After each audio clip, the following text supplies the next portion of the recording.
The following is a July 27, 2017 interview I did prior to DEF CON 25 with Tim Poole. You should check out his YouTube podcast, TimCast. The creative misapplication of technology. You're an expert. You certainly sound like when you're speaking here at DEF CON, you deal a lot with social engineering and intelligence and things like that. Are we doomed? Yeah. Come on. You're supposed to give us hope. You're supposed to say, no, it's okay. All right, everybody. It is day one of DEF CON, and I am here checking out some of the various workshops and whatnot, but going through the book they have with all these talks, I came across a very interesting one about fake news.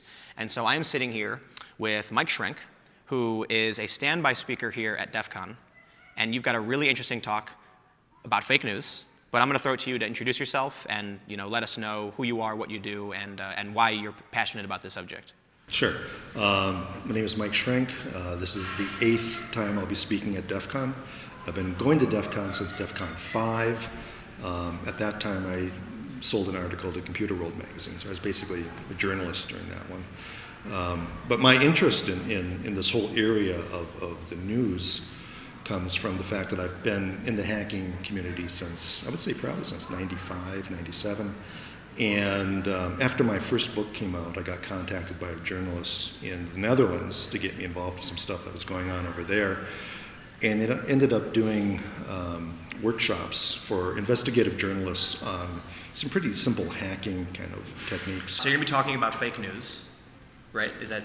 Well, no, not necessarily. And I really hate the term fake news because it just rolls off people's tongues way too easily. If we called it what it really is, I think people would refer to it less and maybe take it more seriously. Because what it really is it's mass social engineering. We have been socially engineered to accept certain news as fact when a little bit of research would indicate that it probably isn't.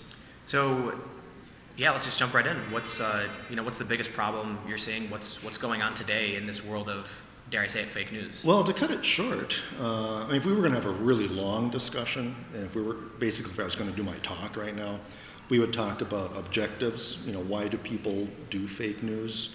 We would talk about the targets, who's targeted in fake news, and we talk about some of the attack vectors. So you can see just by those three concepts, this is classic social engineering. It's hacking. It's offensive. It's like an attack. It is an attack. And the thing that people need to realize is that anytime somebody is social engineered, it's a transaction. It's a willful transaction. So the person who's doing it, the person who sets up the hack, is receiving something. And the person who's being attacked and hacked, even though they're not willingly doing it, they are also receiving something of value in return. And right now what it is, the thing that's driving all of this fake news right now, the thing that the socially engineered target gets in exchange for the social engineering hack, more often than not, is something that's referred to as confirmation bias. In other words, you've got a notion in your head. It may be true, it may be false. I'm not here to judge. But you've got something in your head, and you just read something, you just heard something that confirms something you've believed for a long time. And that is the basis behind socially engineered news. It's the basis behind a lot of things. Now, not all of this type of engineering is done for political reasons. It's done for all kinds of reasons. There was a case which I'll be speaking about at my talk where somebody was running, they've got all these news websites, and they'd run things like, what does, they name some celebrity. What does some celebrity think about the women in Rochester, New York? They pick some little tiny, not tiny, Rochester's not tiny, but they would pick some very focused group, like people who live in Rochester, Toledo, Ohio, Jacksonville, Florida, something like that, but not too big, because you want to keep your group small and focused. And then what they'll do is they'll buy ads, like on Facebook, really narrow down who they're looking for. And if you happen to be from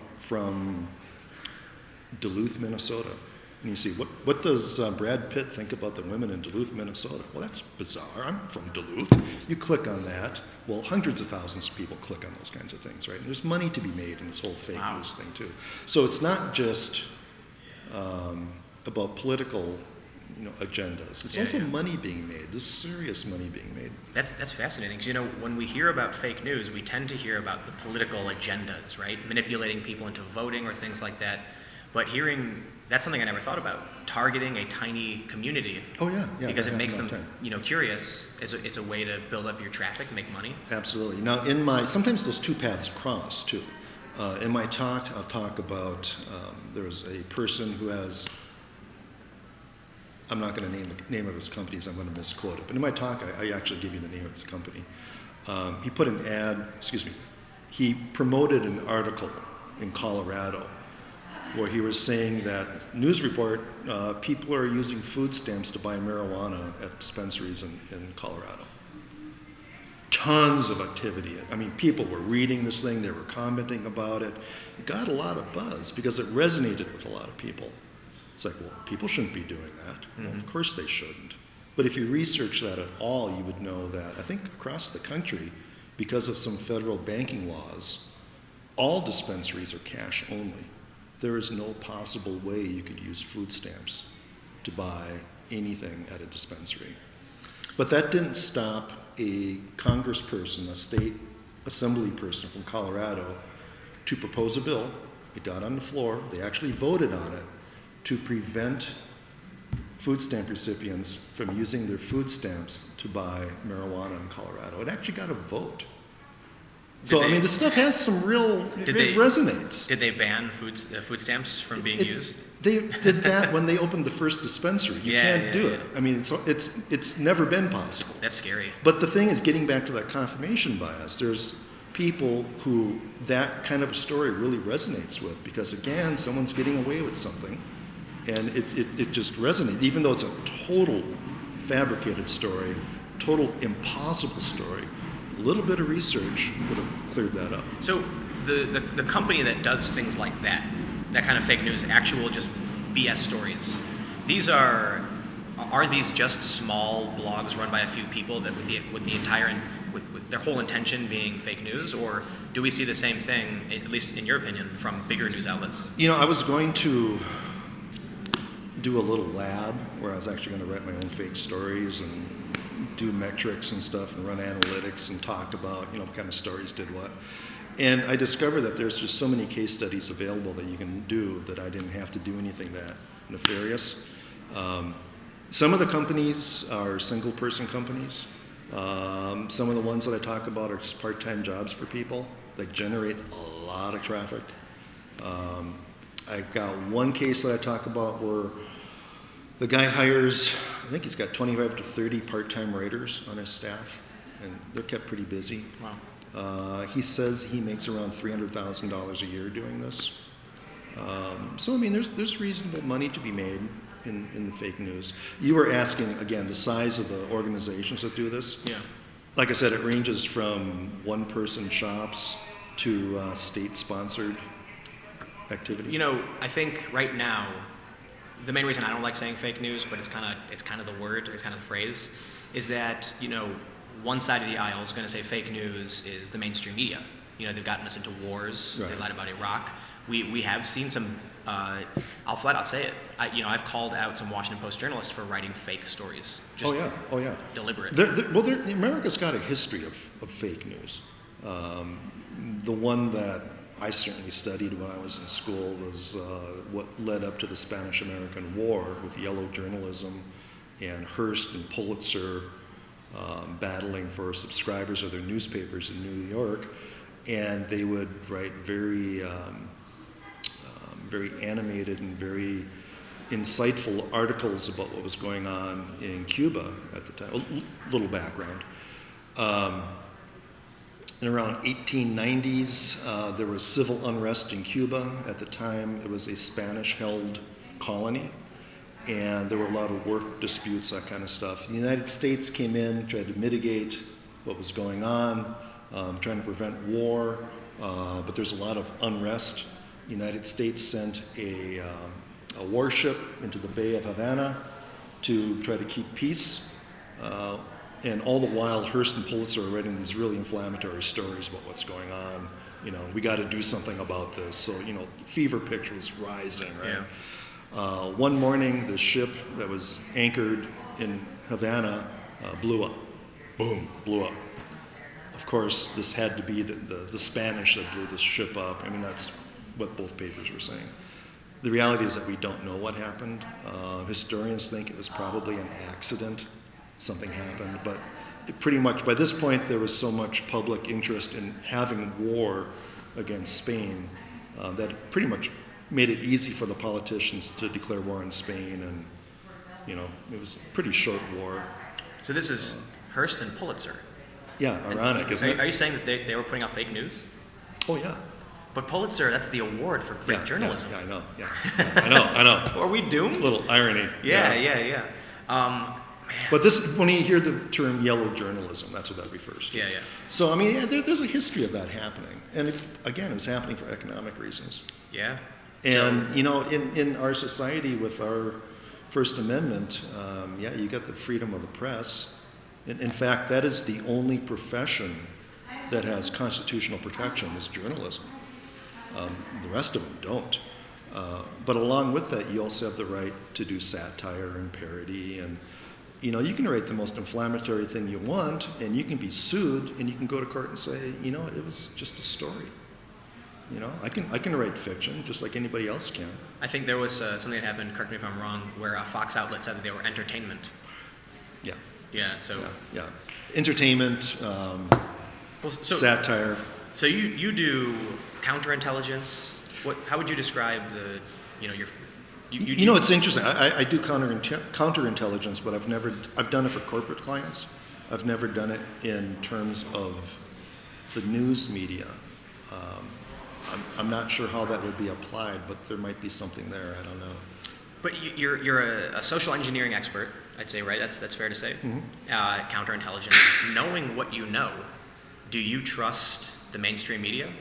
I don't trust any news that comes from a domain that's fresher than 2 or 3 months. If I don't recognize the source, I'm more apt to research the fundamentals of the story.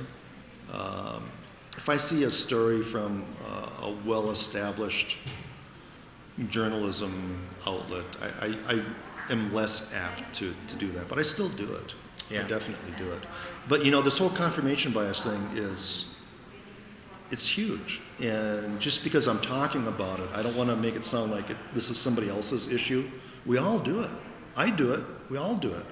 And it doesn't just apply to the news either. I mean, someday I would like to write a book on social engineering on a really broad scale, where it gets into PR, marketing, politics, even things like racism. I think racism is largely a socially engineered concept, because nobody's born racist. Yeah. And the same tools that people use to social engineer other things are used to basically groom racists. Religion is another one. Yeah.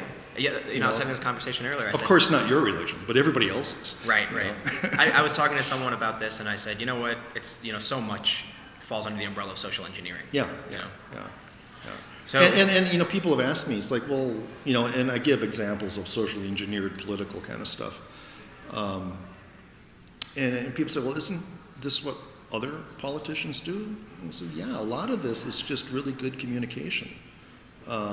There's a really gray line between a really good, strong communicator that can really know how to manipulate people's emotions to get them to go up and down and inject your concepts, and pretty soon everybody loves what you're talking about.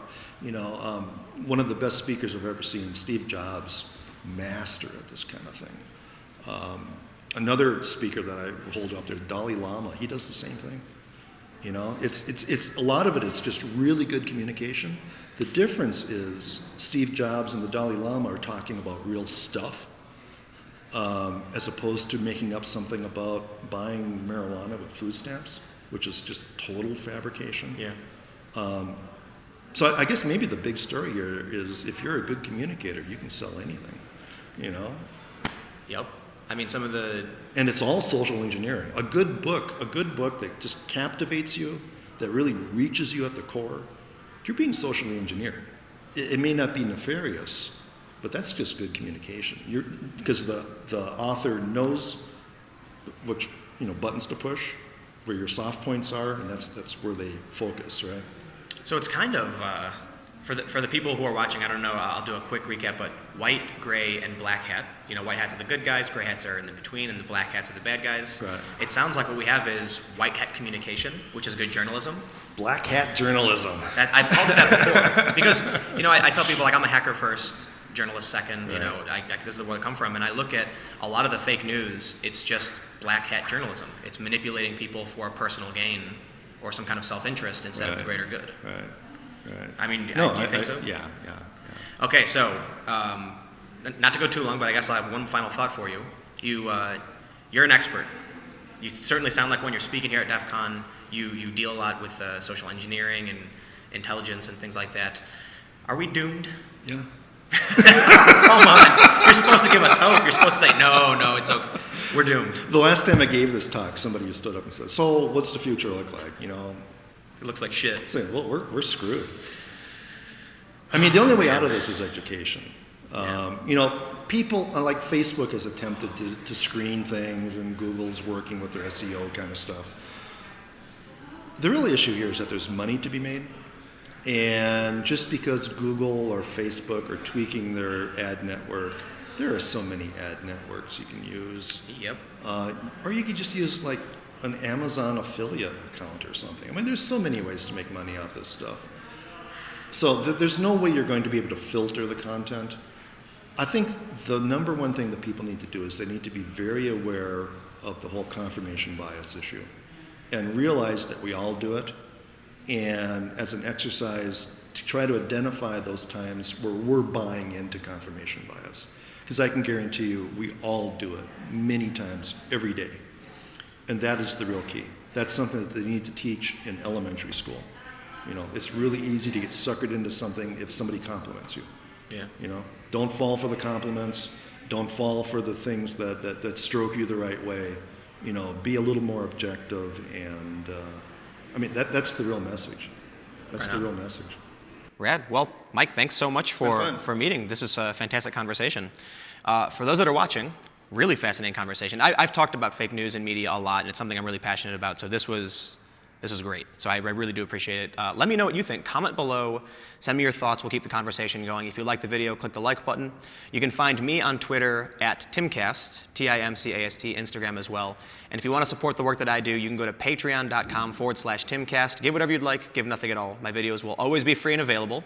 And you can also go to minds.com/TimCast and subscribe for an exclusive feed behind the scenes when available. Thank you all so much for watching, and I will see you tomorrow at 4 p.m. The creative misapplication of technology.